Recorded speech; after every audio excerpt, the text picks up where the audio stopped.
Hi friends, நான் உங்களோட ருச்சிமா. ஒரு சிறிய கிராமத்தில் சோமு என்ற குயவர் வாழ்ந்து வந்தார். அவர் மிகவும் ஏழ்மையானவர் என்றாலும் மிகவும் கடின உழைப்பாளி. தினமும் காலையில் எழுந்து ஆற்றங்கரைக்கு சென்று களிமண் எடுத்து வருவார். அந்த மண்ணை நன்றாக பிசைந்து சக்கரத்தில் வைத்து அழகான பானைகளை உருவாக்குவார். அவர் செய்யும் பானைகள் அந்த ஊர் முழுவதும் மிகவும் பிரபலம். சோமுவிடம் 2 பெரிய மண்பானைகள் இருந்தன. தினமும் அந்த பானைகளை ஒரு நீண்ட கம்பின் இருபுறமும் கட்டி தனது தோளில் சுமந்து கொண்டு ஆற்றுக்கு சென்று தண்ணீர் எடுத்து வருவார். அந்த 2 பானைகளில் ஒன்று மிகவும் அழகாகவும் புதியதாகவும் இருந்தது. ஆனால் மற்றொன்று சற்று பழமையானது. அதில் ஒரு சிறிய விரிசல் இருந்தது. ஆற்றிலிருந்து தண்ணீர் எடுத்துக்கொண்டு சோமு தனது வீட்டிற்கு வரும்போது அந்த நல்ல பானை முழுவதுமாக தண்ணீரை சுமந்து வரும். ஆனால் அந்த விரிசல் விழுந்த பானையில் இருந்த தண்ணீர் வரும் வழியிலேயே கொஞ்சம் கொஞ்சமாக கசிந்து கொண்டே இருக்கும். சோமு வீட்டிற்கு வந்து சேரும்போது அந்த பானையில் பாதி அளவு தண்ணீர் மட்டுமே இருக்கும். பல மாதங்களாக இதுவே நடந்து கொண்டிருந்தது. அந்த நல்ல பானைக்கு தன்மேல் மிகப்பெரிய பெருமை இருந்தது. பார், நான் எவ்வளவு சரியாக இருக்கிறேன்.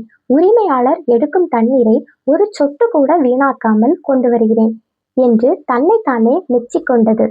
ஆனால் அந்த விரிசல் விழுந்த பானைக்கு தன்மேல் மிகுந்த வருத்தம் இருந்தது. ஐயோ, நான் எவ்வளவு இஷ்டமில்லாதவன். என் உரிமையாளர் இவ்வளவு கஷ்டப்பட்டு தண்ணீர் எடுக்கிறார். ஆனால் நான் பாதி தண்ணீரை வழியிலேயே கொட்டி விடுகிறேனே என்று அது ஒவ்வொரு நாளும் அழுது கொண்டிருந்தது. ஒரு நாள் அந்த உடைந்த பானையால் தன் வருத்தத்தை தாங்க முடியவில்லை. சோமு ஆற்றிற்கு செல்லும்போது அவரிடம் பேசியது. ஐயா, என்னை மன்னித்து விடுங்கள். என்னிடம் இருக்கும் இந்த விரிசலால் உங்களது உழைப்பு வீணாகிறது. என்னால் பாதி தண்ணீரைத்தான் கொண்டு வர முடிகிறது. என்னை தூக்கி எறிந்துவிட்டு ஒரு புதிய பானையை வாங்கிக் கொள்ளுங்கள் என்றது. சோமு மென்மையாக சிரித்தார். பானையே, நீ கவலைப்படாதே. இன்று நாம் வீட்டிற்கு திரும்பி வரும்போது அந்த பாதையை நன்றாக கவனித்துக் கொண்டே வா. உனக்கே உண்மை புரியும் என்றார். அந்த பானைக்கும் ஒன்றும் புரியவில்லை. ஆனாலும் அவர் சொன்னது போலவே கவனித்தது.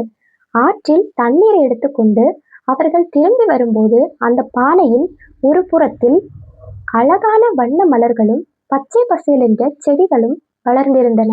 ஆனால் மறுபுறம் வெறும் காய்ந்த மண் மட்டுமே இருந்தது. சோமு கேட்டார், பார்த்தாயா பானையே, உன் பக்கத்தில் இருக்கும் அந்த அழகான பூக்களை கவனித்தாயா என்று. பானை ஆச்சரியத்துடன், ஆம் ஐயா, பார்த்தேன். ஆனால் இதற்கும் எனக்கும் என்ன சம்பந்தம் என்று கேட்டது. சோமு சொன்னார், உன்னிடம் விரிசல் இருக்கிறது என்பது எனக்கு ஆரம்பத்திலிருந்தே தெரியும். அதனால்தான் நான் அந்த பாதையில் ஒரு பக்கத்தில் மட்டும் விதைகளை தூவி வைத்தேன். நீ ஒவ்வொரு நாளும் கசியவிட்ட அந்த தண்ணீர் தான் அந்த விதைகளை வளர்த்து இன்று இவ்வளவு அழகான பூக்களாக மாற்றியிருக்கிறது.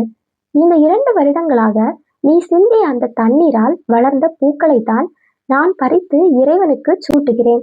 என் வீட்டையும் அழகாக்குகிறேன். நீ மட்டும் குறையில்லாமல் இருந்திருந்தால் இந்த பாதை இவ்வளவு அழகாக இருந்திருக்காது. என் வீட்டிற்கு இந்த நறுமணம் கிடைத்திருக்காது என்றார் சோமு. இதை கேட்டதும் அந்த உடைந்த பானையின் கவலை மறைந்தது.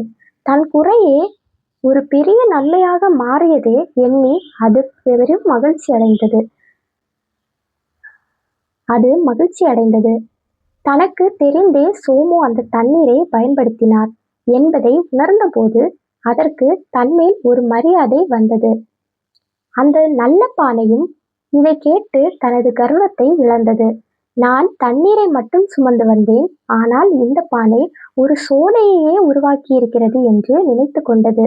2 பானைகளும் இப்போது நண்பர்களாயின. இந்த கதை நமக்கு சொல்லும் பாடம் மிகவும் ஆழமானது. நம் ஒவ்வொருவருக்கும் ஏதோ ஒரு குறை இருக்கத்தான் செய்கிறது. நாம் அனைவரும் ஒரு வகையில் அந்த உடைந்த பானைகள். சிலருக்கு படிப்பு வராது, சிலருக்கு தோற்றம் சரியாக இருக்காது, சிலருக்கு பேச தெரியாது. ஆனால் உங்கள் குறைகளை நீங்கள் எப்படி பார்க்கிறீர்கள் என்பதில் தான் வாழ்க்கை இருக்கிறது. உங்கள் குறையை நினைத்து நீங்கள் முடங்கி போனால் அது உங்கள் வளர்ச்சியை தடுக்கும். அதே குறையை சரியாக பயன்படுத்தினால் அதுவே உங்களுக்கு மிகப்பெரிய அடையாளத்தை தரும். உதாரணமாக, ஒருவருக்கு கண்கள் தெரியவில்லை என்றால் அவருக்கு கேட்கும் திறன் மிக அதிகமாக இருக்கும். ஒருவருக்கு கால்கள் இல்லை என்றால் அவரது கைகள் மிக வலிமையாக இருக்கும். இயற்கையின் சமநிலை இதுதான். சமூகத்தில் பலரும் உங்களை பார்த்து பரிதாபப்படலாம் அல்லது கேலி செய்யலாம். உன்னால் இது முடியாது, நீ இதற்கு தகுதியானவன் அல்ல, அப்படி என்று சொல்லலாம். ஆனால் சோமு என்ற அந்த குயவனை போல கடவுள் உங்கள் குறையை ஒரு பெரிய திட்டத்திற்காக வைத்திருக்கலாம். இன்று நீங்கள் ஒரு நிமிடம் கண்ணாடியை பாருங்கள். உங்கள் முகத்திலோ அல்லது உடலிலோ அல்லது குணத்திலோ உங்களுக்கு பிடிக்காத ஒரு விஷயம் இருக்கலாம். அதை வெறுக்காதீர்கள். அந்த விரிசலில் உங்கள் அன்பு கசியக்கூடும். பல கவிஞர்களும் கலைஞர்களும் தங்களது வாழ்க்கையில் ஏற்பட்ட வலிகளையும் தோல்விகளையும் தான் சிறந்த படைப்புகளாக மாற்றியிருக்கிறார்கள். அவர்களின் மனக்காயம்தான் உலகிற்கு இலக்கியமாகவும் ஓவியமாகவும் கிடைத்தது. உங்கள் வாழ்க்கை பாதையில் நீங்கள் கண்ணீர் சிந்திய இடங்கள் இருக்கலாம். ஆனால் அந்த தண்ணீரில் ஒரு நாள் அழகான பூக்கள் பூக்கும் என்று நம்புங்கள். உங்கள் கஷ்டங்கள் வீணாகாது. சோமு அந்த காய்ந்த பாதையை நந்தவனமாக மாற்றியது போல நாமும் நமது தோல்விகளை கொண்டு மற்றவர்களுக்கு பயனுள்ள காரியங்களை செய்யலாம். உங்கள் அனுபவம் இன்னொருவருக்கு பாடமாக அமையலாம். அந்த உடைந்த பானை தன்னை தூக்கி எறிய சொன்னது. நாமும் பல நேரங்களில் தற்கொலை எண்ணத்திற்கோ அல்லது தனிமைக்கோ தள்ளப்படுகிறோம்.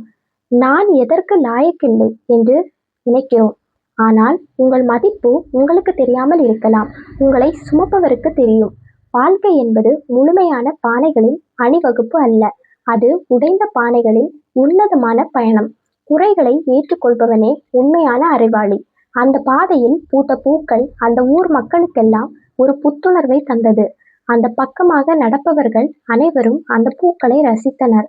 ஒரு உடைந்த பானை ஊருக்கே மகிழ்ச்சியை தந்தது என்றால் அது எவ்வளவு பெரிய விஷயம்! நீங்கள் தனித்துவமானவர்கள். மற்றவர்களைப் போல நீங்கள் இருக்க தேவையில்லை. நல்ல பானை போல நீங்கள் இருக்க வேண்டும் என்று ஆசைப்படாதீர்கள். உங்களுக்கென்று ஒரு பாதை இருக்கிறது. அதில் நீங்கள் ஒரு நந்தவனத்தை உருவாக்குங்கள்.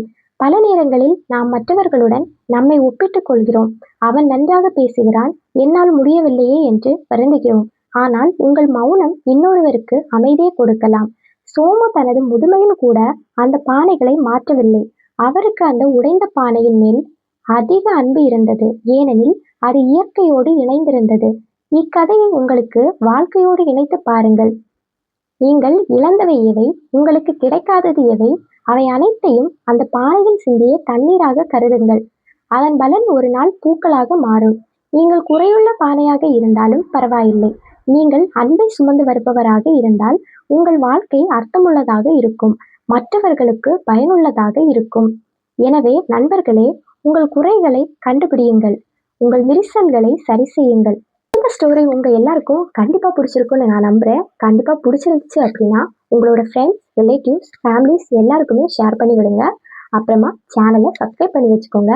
அப்போதான் நான் இனி போடுற எல்லா பார்ட்ஸும் உங்களுக்கு தவறாம நோட்டிஃபிகேஷனாக வரும். Bye friends.